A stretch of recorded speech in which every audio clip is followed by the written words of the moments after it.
Alright guys, we're here at Utah Lake. We're going to do a Phantom 4 Pro test, testing the difference between H.264 and H.265. There's kind of a bit of controversy between the two as to which is better, but really we're going to find out for ourselves in a como se dice. Basically what we're going to do is we're going to take the H.264 file and compare it to the H.265 file and see which has the better flexibility in post-processing.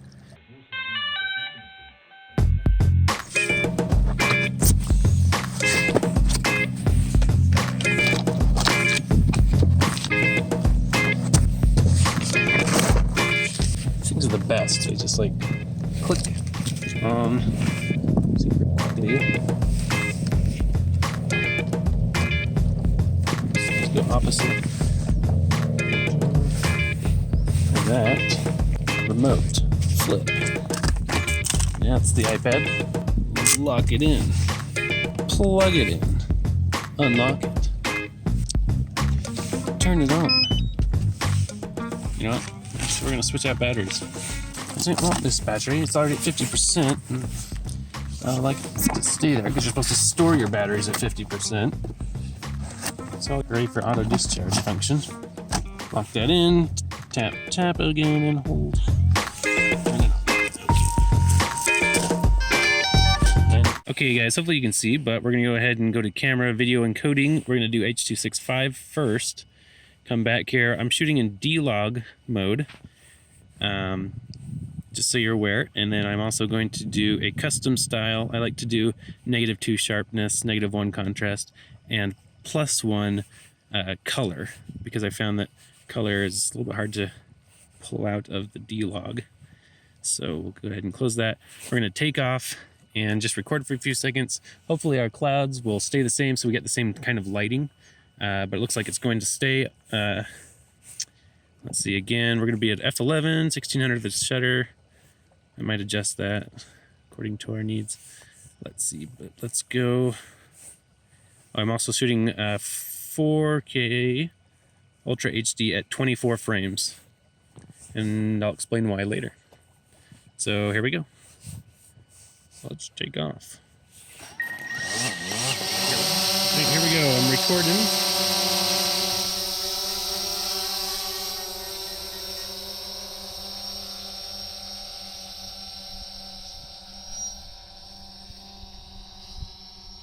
Okay, so what I'm going to do is turn my drone so that we are looking into the highlights of the sky here. Make sure my exposures, looks like we're 0.7 over, so we're going to try and get as close to 3 as we can, or to 0 as we can. And I'm just going to bring it up. And I'll go ahead and pull it back so we can try and get some darker scenery in our shot. We want the most dynamic range possible that we can get so that this test works well for everyone. Oh, look, there we are. Yep, we'll hold it right here. So this will be our test. We'll sit here and record for a few seconds. I'm going to tap to focus, make sure we're nice and focused.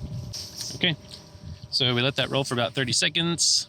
And now we're going to move on to H.264, so we're just going to let it hover there. I'm going to cancel this recording. Switch to H.264.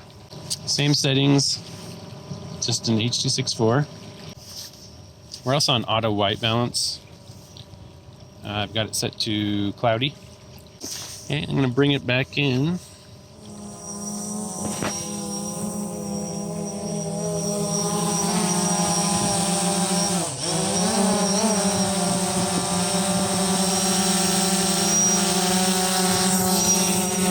You know what? I just realized we're in the middle of nowhere, so while we're out here, I'm going to test sports mode. Alright, so here it goes. This should let us go like 45 miles an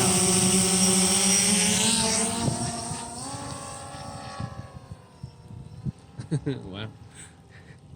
Goes quite a bit faster, I'd say.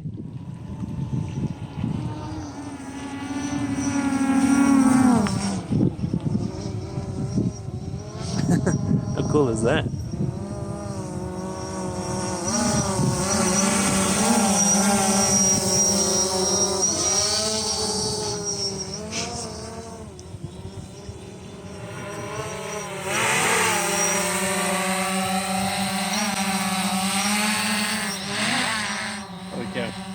Yeah, sports mode is pretty crazy. It warns you when you flip into sports mode that sensitivity is increased, and it really is increased quite a bit. Like I barely touched the stick and it, takes off. It's just crazy. Cool. Anyway. Alright guys, that was pretty fun. That was the first time I tried sports mode. It's pretty impressive, pretty fun, goes really fast. A little bit too fast. Not really. Next, what we're going to try, I thought while we're out here, I've never tried slow motion in 4K, so what I'm going to do is set it to 4K 48 frames per second. Apparently it doesn't shoot 4K 48 or 60 frames per second in H.265. You have to switch to H.264. So this will be just an H.264 test. I'll go ahead and grade it up to and see how far I can push the boundaries of this file. And yeah, go ahead. I've got Becca here, my assistant sister, who is helping me out. Go ahead and say hello, Becca. Hi. She says hi. And she's going to be our subject, so let's go try it.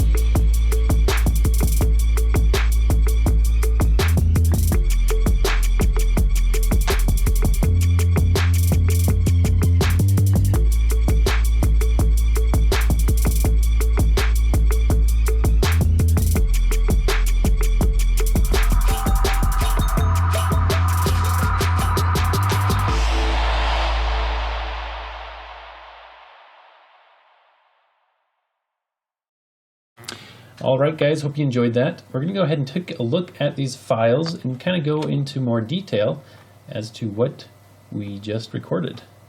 So what I've done, this is basically what you just watched right here, and I've already edited that together, but what I've got here is a line of H.265 files right next to H.264 files. And what I've done is gone through each of these individually and edited them separately, and I'll show you what I mean by that. Before I do that, I mentioned that I was filming in 4K in H.264 and H.265, both at 100 megabits per second, and I was using a frame rate of 24 frames per second. Now the reason I did that was because basically if you were to divide, or say I filmed in 30 frames per second, if you were to divide 100 megabits per second divided by 30, it's going to be a smaller number than if you divide it by 24.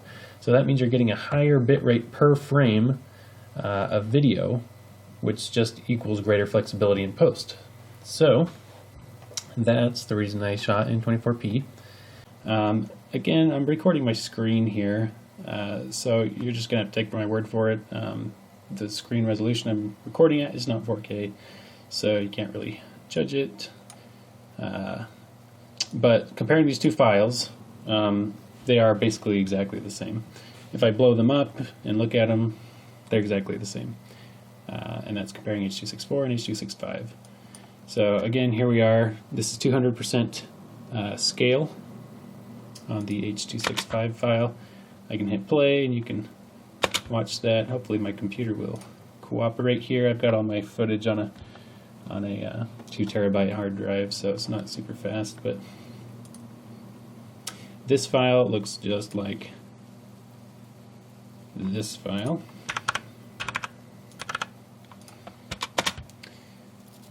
Same amount of detail, same amount of noise in the shadows and whatnot, so no difference there. Next, I bring it over here. Again, just another crop in. This is just the upper right hand corner of what we filmed. Looks exactly the same. I'm going to try and get through this pretty quick here. Just jump to the conclusion here. What I did here was I took the H.265 file and I dropped the exposure all the way down. So really what we're looking at is just the highlights here, seeing how it handles those highlights. Again, nothing was completely blown out because we shot in D-Log and we had our exposure set properly. jump over here to the H.264 file. It's basically exactly the same, so no change there. What I did on this next one, I just threw the exposure all the way up, so we can take a look at our shadows and see how it handles those. Did the same thing on the H.264 file, looks basically exactly the same. So I went ahead and tried grading them. I just did some basic color correction and came in and tweaked some things, contrast, highlights, shadows, all the stuff. And this is where it started to get a little bit interesting. If you take a look in the water here, see if I can blow this up for you a little bit. We've got some kind of purple coloring going on, and that was kind of just natural in the water. I don't have any direct sunlight, so this was all kind of in a sort of cloudy environment. But I compared that to this file here, and it looks like there's a little bit less in the H.264 file. Now that could be due to the sunlight changing, because I didn't record these at the exact same time. Right, I recorded H.265 and I stopped, and about 30 seconds later I was recording H.264. So could be due to that, but looks like there's a little bit of change. So what I did is I went ahead and completely cranked up the saturation on the H.265 file, and this is really what I was trying to achieve, is just to see how far I could push it before it started getting really blocky and just having the file fall apart. So if you look here, we've got all kinds of blocking going on. If I hit play, you can see it just jumps all over the place and looks like absolute crap. So now we know kind of where the file's limit is. And if we jump over to the 264 file, you'll see that we have the same thing, but we have less of a purple hue in the water. You still get that funky jumping around and still looks like junk, but it was less. So let me jump back to H.265. See that compared to 264, like that. So there is a little bit of a difference there, which I thought was kind of interesting. I don't know if that's because of the lighting or just because of the file type. So I kept experimenting. So I jumped over here. I did kind of a different kind of a grade. Then I did another 100% or 200% crop, or 200% scale, I guess, on these two previous videos we were just looking at. And once again, they look exactly the same. I applied some motion to it, just kind of doing a position scale motion in Premiere here. So basically what you're looking at, this would be a full HD file. But I didn't notice any difference between the two. So, moving on. Sorry, I'm kind of rushing through this. I actually already recorded all this, and the computer decided it didn't want to process the file that I spent 20 minutes recording. So I'm recording it again. Hooray for computers. Okay, what we've got here, same thing. It's the exact same stuff. I don't see any changes. I'm looking at the highlights, details in the highlights, they're not blown out. I'm looking at the shadows. They're not crushed, nor are they too grainy or anything like that. Okay, so I compare that to H.264, exact same shot. Right, I believe on this one I had a pastel complementary LUT applied. Which are a lot of fun.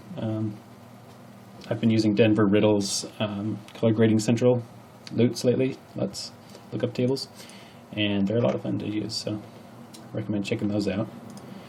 Alright, and here we are back at the original footage. Again, I didn't find any change, so I decided to switch it up and try and do kind of more of a shadows versus highlights test to see if we can find any difference there. So what I did is I went and set up my drone inside my house and exposed for the outdoors here. We've got some clouds moving by slowly. We're pointing into the sunroom here, and I'm trying to see what we can do as far as bringing up the shadows and kind of making corrections to it. If you look, you might be able to see here, hopefully, we've got some dancing artifacts in here in both H.264 and H.265. There's my fingers, hello. And so let me show you what it looks like when we turn it off. So this is kind of our before footage. So again, this was shot in D-Log which is why it looks so flat. So this is before, and then after grading, before, after, before, after. So we were able to bring it out a bit, but not a whole lot. I think the shadows, most detail we got out of the shadows were in here. But again, I think I pushed it a little bit too far, and that's how we got those, all that green jumping around there. So same thing with the H.264 file. Unfortunately, the sky kind of changed brightness. We got a cloud behind the sun there, or in front of the sun there, and kind of changed the scenery. So we switched it up again. Bring it over here. I'll show you the before and after, before, after. And really on this one, I was just seeing how far I could pull up the shadows before we started to get green. I don't know if you can tell, but there's kind of quite a bit of green creeping in there. So I couldn't pull it up very much. Again, we have before and after, and before and after, right? So not a big change there between the two file types. And this one decided to just overexpose the highlights outside and just kind of do kind of a medium exposure here. We're still a little underexposed for indoors and way overexposed for outdoors. So this is kind of just another before, after. This was D-Log again. Forgot to mention this one was actually, this was the one I changed. This was Cine D. Style, and I set the style in the app to none. So there was no custom style, it was just standard. Okay, and finally, last but not least, what I went and did was, we know that these are both recording at 100 megabits per second, right? But one is H.264 and one is H.265. Now the differences between the two are that H.265 is supposed to be much more efficient, meaning that you get the same amount of detail for around a third to half of the file size. So I wanted to experiment with that. I recorded H.265 for exactly 1 minute, and then I went and recorded H.264 for exactly 1 minute. And if I compare the two, take a look at the properties on these. 1 minute and 14 milliseconds, we ended up with a 723 megabyte file, and this was 1 minute and 22 milliseconds. Ended up with the 727. So they're basically exactly the same. Well, hang on a minute. I thought H.265 was supposed to be a lot more efficient and a smaller file size. So that's left me wondering, is the H.265 we're using actually recording at essentially double the bit rate of the H.264? Does that make sense? I hope I'm making sense, because you're getting the same file size but with a codec that's supposed to be twice as efficient, but we're getting the same file size. So is it doubling the bit rate? It's not actually doubling the bit rate, but that's what my test was about, to see if we're actually getting greater data. Does that make sense? Greater data efficiency with H.265 versus H.264. As far as I can tell, they're basically exactly the same. So I don't know if are we waiting for an update or something? I don't know. Maybe I'm missing something. I don't know, guys. Let me know what you think. Leave a comment down below. If you have any questions for me, I'd be happy to answer them. If you have any more information on the H.264, H.265 codec that you'd like to fill in on, especially regarding DJI and the Phantom, go ahead and leave a comment. Anyway, that's about it. Hope this helped. To be honest, it really kind of surprised me. I thought there would be a bigger difference between the two, especially when color grading. But as far as I can tell, there's no difference in file size, no difference in editing. So there you go. It might come down to your hardware. So another thing is, a lot of people have been complaining that the H.265 file doesn't play on their Macs. Well, actually it does. I learned today through somebody else's YouTube, just reading the comments, that apparently if you're a Mac user and you switch from AAC to MP4, is that right? Yeah, to MP4, you can use the H.265 codec on your Mac. So I haven't actually tested it, but somebody can try that for me. Let me know how that goes. Yeah, I think that's about it. Let me know if you have any questions, and we'll talk to you later.